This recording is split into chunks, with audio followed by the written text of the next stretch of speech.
Thanks for having me over for a barbecue. Hey, happy to have you over. Hey, can you go in the house and grab some condiments for the burgers? They're in the fridge. Sure, I'll be right back.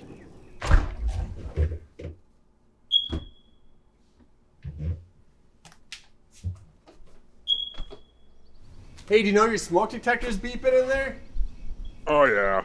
Just ignore it. It goes away after a couple of days. Smoke detectors keep you and your family safe. You gotta replace the batteries in those things.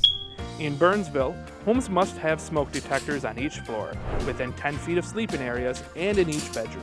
Place detectors at the highest point of the room, following manufacturer specifications. Testing smoke detectors monthly is recommended by pressing the test button on the unit. If the test alarm does not activate, it may be necessary to replace the batteries or consider purchasing a new device. Replace smoke detectors every 10 years or per... Wait! You don't even have batteries in this one. Where did they go? Oh yeah.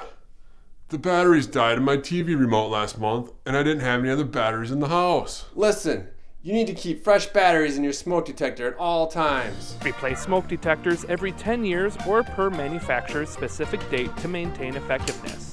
To learn more about the importance of smoke detectors, visit burnsvillemn.gov/fire. Hey man, thanks for showing me how to take care of my smoke detectors. No problem, that's what friends are for. Hey, you got any burgers ready?